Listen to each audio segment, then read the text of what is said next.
Magandang araw!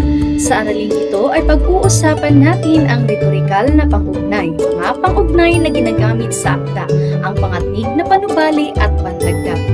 Ang retorikal na pangugnay ay isang masining na salita, parirala at pangungusap na ginagamit sa pagpapahayag. Ang pangugnay ay mga salitang nagpapakita ng relasyon o ugnayang namamagitan sa pangungusap o bahagi ng teksto. Pinag-uugnay nito ang dalawang salita, parirala o sugnay. Nakatutulong din ang pangugnay sa pagkakaroon ng kaisahan at ugnayan ng mga pangungusap sa loob ng isang talata. Maraming uri ang pangugnay. Isa na rito ang pangatnig na nagpapakita ng pag-aalinlangan o pagbabakasakali at ang pangatnig na nagpapakita ng pagdagdag. Pakinggan ang pagtatalakay para mas maunawaan ang mga ito.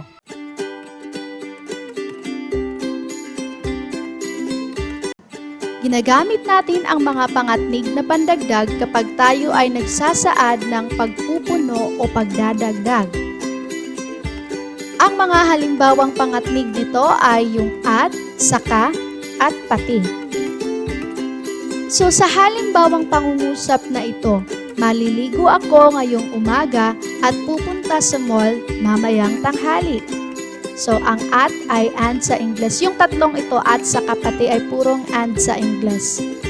Ibang halimbawa, darating ang aking mga bisita sa mga kaibigan nila.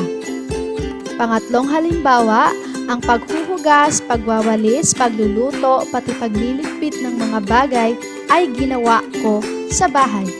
So, simpleng-simple lamang kapag ito ay nagsasaad ng pagdadagdag or pagpupuno ng ideya. So, ito ay pangatnig na pandagdag. Ngayon ay dumako tayo sa kasunod na uri ng pangatnig, ang tinatawag natin na pangatnig na panubali. Ginagamit natin ang mga pangatnig na ito kung may pagbabakasakali o pag-aalinlangan ang ating pahayag. Narito ang iba't ibang halimbawang pangatnig na panubali. Pwede natin gamitin yung kung di, kung, kapag, sana o sakali. So, halimbawa natin dito, kailangan mong makinig. Kung hindi, hindi ka makauunawa. So, ginagamit natin dito yung kung hindi. Nagpapakita ito ng pagbabakasakali. Pangalawa naman, kung puputi na ang uwak, sasagutin na kita. So, ang ginagamit natin dito ay kung. Kapag ako ay magiging presidente, magiging masaya ang aking mga tao. Ginagamit natin dito ang kapag.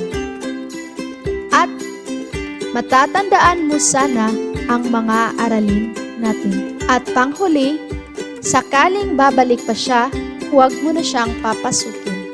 Kung ating i-analyze ang mga pangungusap na ito ay nagpapakita ng pagbabakasakali o pag-aalinlangan. So, ibig sabihin, pagbabakasakali, nag-hope ka na ito ang gagawin o gagawin ito. At pag-aalinlangan, ibig sabihin, hindi ka sigurado o may doubt ka.